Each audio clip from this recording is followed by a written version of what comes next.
Takulandirani ku AMTV Malawi kuchimake kwa nkhani zenizeni. Ngati nkhani imeneyo kuno kulibe, dziwani kuti nkhani imeneyo ndi yabodza.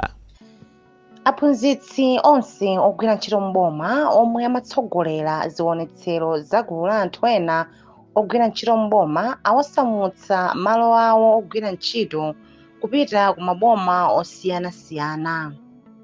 Mwachitsanzo, ena omwe amaphunzitsa ku Lilongwe awatumiza ku Mzimba, ena kuchoka ku Blantyre kupita ku Nsanje, komanso kuchoka ku Machinga kupita kumpoto kwa boma la Mzimba.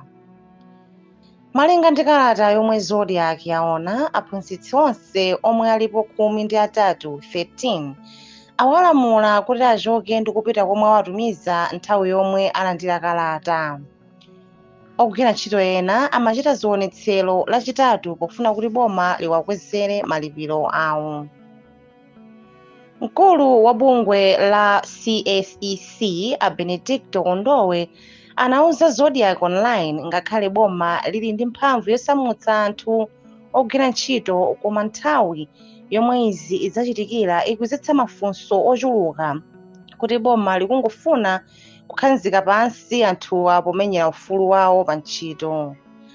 Mlembi wamkulu woona zoyimba anthu ntchito ku nduna wa maboma ang'ono a Edward Talota wati kusamutsa anthu pamalo ogwira ntchito sizachilendo, boma limatha kusintha anthu nthawi ina iliyonse. Osayiwala kupanga subscribe ku channel ya AMTV Malawi.